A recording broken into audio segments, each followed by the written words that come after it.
And the question they keep asking is really, what are the first steps? What are the most fundamental steps in working with customer experience?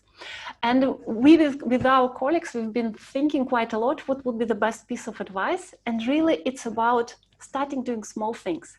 It's really changing the mindset and start thinking about it and doing something about that. Hello and welcome to a whole new episode of Engati CX. I am your host Chandni, and today we have a technology expert with us on the show. But before I introduce you to our guest, allow me to introduce you to the magic of Engati. Engati is the world's leading multilingual no-code digital CX platform available across 14 channels with 45,000 solutions created across 187 countries in every domain and use case. Engati has also been recognized as a top platform by Inc.com, TechWorld, CIO, and many others. We run the Engati blog, video channel, and the Engati CX podcast, receiving upwards of 4 lakh visitors annually.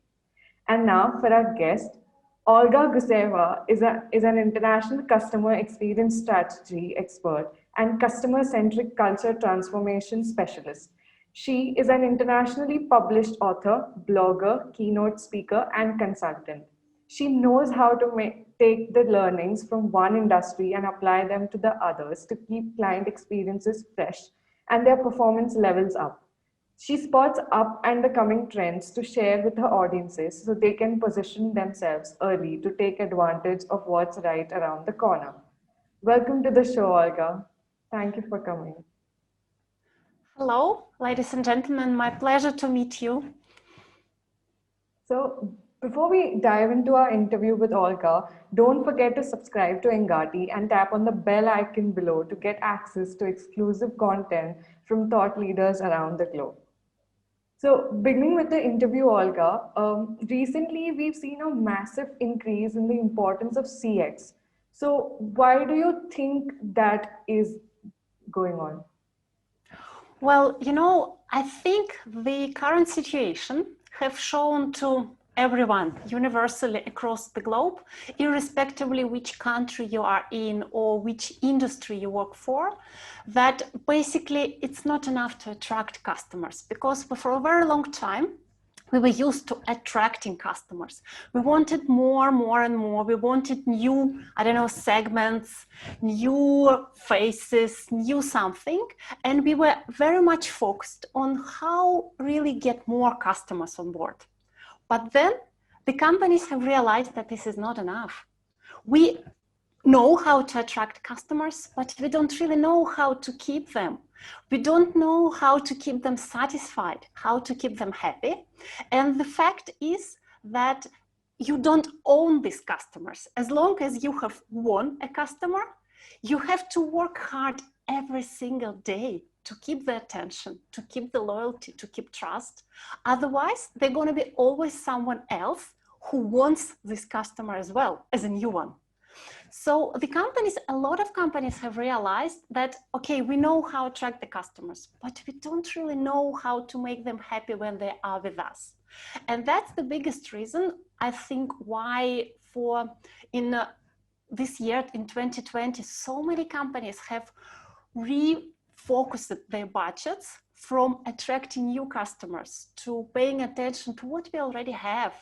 What are we doing for the people we have now already? And we see it as a global universal trend across the world, in Germany, in Switzerland, in Russia, in India, in Australia, everywhere. So the companies are really investing their time and efforts to deepen the relationship with the customers and to pay more attention to what they already have. Correct, absolutely. I mean, it's very easy to get a customer to your store once, but to get him back again for the second time, that's what is more important. Yeah, that's very true. And actually, I think the current situation, the pandemic situation, also have taught all of us that really we are all very fragile in terms of safety and security. And now it takes much more efforts and energy to keep doing the same things we have been doing before. So we need to be more careful. We need to put more efforts, more technology, sometimes more money, in order to keep doing the same things we were doing before so easy and effortlessly. And this is a challenge for so many companies. If you look back at the, I don't know, say beginning of summer or spring, a lot of companies were really struggling just to take the calls or dispatch orders, doing simple things that they were doing for ages. And all of a sudden, this is a challenge. How do we keep doing this in new environment? So this really forced the companies to rethink everything, business processes, the way we communicate with customers, the way we process payments, paperwork, and everything. And that was a real challenge. And it really, for me, it really showed for, I don't know, many companies that customer experience is not just about customer experience department, but it's really about every single person within the company. It is about people who deliver. It's about people who make payments or, I don't know, process payments. So it's about every single person that works for the company. Everyone is responsible for building customer experience. Absolutely. I mean, a lot of times we just think that it's the customer service department that has to be, is the one responsible to take care of the customers, what they want. But yeah, absolutely. They're not the only one for that. So, moving on to our next question, Olga, how is the landscape of CX professionals going to look like in the future? Well, that's like a very big question, I think, for everyone who works in CX or related to customer experience. For me, there are like several aspects of that. First of all, and I think it's inevitable, whether we like it or not, it's about being digital. It's about being able to be able to build long-term and trustful relationship via digital channels. Because the reality tells us we have to learn technology. And if we are not technology savvy now, this is the first thing we should be doing, is looking into ways how technology can help us build this relationship with the customers. Yes, now digitally. So the first big direction is about being digital. Another big stream of efforts and energy, in my view, shall go to really integrating customer experience and customer experience department with other departments.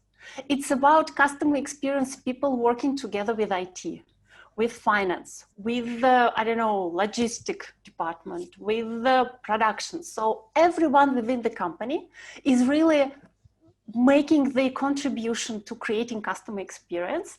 And the challenge for the next year is to make everyone take this responsibility and understand this link. And this is really a big chunk of work for all of us who work in customer experience, to really make people understand and to build this internal relationship within the company, to make all this machine work seamlessly for the customer. So I think this is like a second big direction. And the third one, and I think again, this year have really shown us the importance of really being human.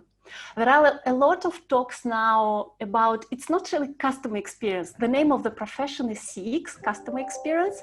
But when we think about it, it's not really that much about customers. It's really about human experience, because we are all human beings. And it's really about feeling a live person behind this role of a customer. That this person has feelings, fears, expectations, dreams, I don't know what else, something. I mean, this is about being a live person and really communicating. It's like age to age, communicating from a person to person, and how to bring this feeling and understanding, build it in, incorporate it within the business processes and within everyone who is dealing with customers in the company. So these, I would say, three biggest pillars for the next year. Absolutely. And I think companies should also check on what value do the customers derive from their service. Some might, come for a very human-centric value. Like, for example, when you go to a coffee shop, some might just love the way, the guy or the counter says good morning, or, how was your day? So absolutely, that also becomes very important. So, Yeah, thank you very much for noting this. I think this is very important because when we talk about being human and open to customers, a lot of people think that means doing everything for customer. Like, I don't know, sending a black limo for a shopping, like morning shopping for bread. I mean, that doesn't make any sense. And really, we cannot afford that. So it's not about doing useless things. It's not about doing expensive things. It's about really changing the mindset and being human within what you can do, what is affordable for the customer and for the company. So it's really about finding the right balance, looking not for ways to create best possible customer experience, but really best possible for the company and for the customer, and finding this right balance. What's really matters for the customer? What makes real difference? What we can do, which is probably not that difficult for us, like smiling doesn't cost you anything, or remembering customer by name, it doesn't cost any money. It's just an internal effort you make. It's just a change of attitude. And I think the customers are really, the companies are really getting much more sensitive in terms of return on investment. So they keep asking, okay, you are investing into this initiative. How much money it will bring back? Will it pay off? And these are the questions we shall be ready to answer. Because if we are investing millions in a nice to have thing, customers don't really notice. I mean, we are wasting company money. We cannot afford that any longer. We don't have these resources. absolutely, absolutely, I agree, Olga. So, what do you think are the challenges that exist in customer experience strategies while making customer experience strategies? Well, when we talk about customer experience strategy, like with basically any other strategy, the challenge is really to know your priorities. What's the most important? What are the most important things? And the priorities shall not be numerous. You should really focus on something that is really important for your company and really important for customers. So first is know your priorities, and second is stick to your priorities, because it's really easy to get distracted. You have this brilliant new idea and you say, yes, yes, let's do that. Let's forget about everything we have been doing before. This sounds so great. We will go for that. So we play with this project for a while, and then there is another brilliant idea. So you keep forgetting about what you have been doing before, and you are so distracted by this beautiful new idea that you stop doing what you have been doing before, and you start doing something completely new. Like, I don't know, now you believe that engagement is the most important thing, and you keep forgetting about, I don't know, simple business processes. What happens as a result? The basic quality of customer experience suffered because you have forgotten about business processes.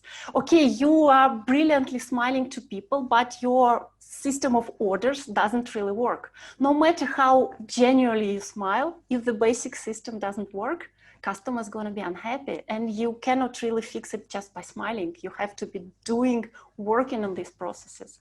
So when we talk about customer experience strategy, it's really about knowing your priorities and sticking to them day by day, department by department, like really project by project, controlling the process, checking what's working, what's not, and really keep doing what's going well and fixing what's not really working well. And this is the problem a lot of companies do struggle. I mean, really sticking to the direction they have chosen. Yes, absolutely, Olga. Thank you so much. So, moving on to our next question, what's the best piece of advice you can give a business trying to improve their customer experience? When I think a lot about that, because that's a question a lot of companies are really asking, especially small businesses who don't really have huge resources and big departments. And they say, just recently we have completed a project for United Nations. And this is the project like an educational course for female entrepreneurs all across the developing countries. In like poorest countries of the world, there are like women who are trying to build their own business. Could be bakery, it could be an auto repair shop, it could be, I don't know, a beauty salon, maybe something very, very small and basic. And the question they keep asking is really, what are the like first steps? What are the most fundamental steps in working with customer experience. And with our colleagues, we've been thinking quite a lot what would be the best piece of advice. And really, it's about starting doing small things. It's really changing the mindset and start thinking about it and doing something about that. So it's two focuses. First, you just keep this in mind. You keep your eyes open. And if you run a bakery and you see that the floor is dirty, you don't wait for someone to come and clean it. You just take the mop and make it clean, because people's gonna come and they're gonna notice that it's clean there. If you don't do, they're gonna notice it's dirty. So it's not about like building a long-term strategy, finding financing for that. It's really being open to that and look for small improvements. And then gradually, day over day, if you do something every day, even if it's small, it builds into something bigger and bigger every day. So probably the best piece of advice is really keep working, is really keep doing something for the customers, keep thinking what you can do for your customers, and keep doing it every day. Absolutely, Olga. Absolutely. So, any other sound bites that you would like to leave our audience with? Talking about other sound bites, probably I would draw your attention to the fact that a lot of companies now are really looking into customer experience, and they are trying to measure how good the experience is that they create for the customers and look internally what they are doing to make it better.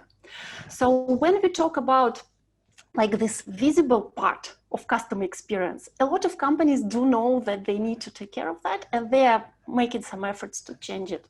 But what is really frequently overlooked is the invisible side of that. And that is really what's inside the heads of individual people within the company and the company in a whole, like corporate culture. And these things are really frequently overlooked because they are not that easy to measure. They are not visible. When you come to a company, how do you see corporate culture? You don't really. It's something you start feeling after you spend some time with the people. But this is really important because this is really like the backside of the medal. If you want great customer experience, you need to have great employee experience within the company. If if a boss shouts at his subordinates, then it would be really strange to expect that those subordinates will come to customers and they will be calm and confident and really caring. It's not happening this way. And this is like part of the picture. Not all companies are really understanding in full. And when we talk about customer-centric culture, a lot of companies say, yes, that's really nice to have. That would be great. We'll be thinking about developing it in the future. But the thing is, if you want to create a great customer experience, you need to have great customer-centric culture within the company. It shall be in the mindset of people who work within the company so that they think about customers and they do something for the customers. If you don't have this invisible part, the culture and motivation, then even your brightest and most needed customer experience programs will fail. Because people have other priorities, they don't have time, they're too tired, they're not motivated, and sooner or later, it's just gonna be overtaken by other priorities. Absolutely, Olga. So, thank you so much, Olga, for giving us your time. Your insights were really valuable, and I know our audience is going to love this interview. Thank you so much for coming, Olga. So, we'll be back with a new episode and a brand new expert soon. So, stay tuned, and we'll see you around for the next one. Thank you.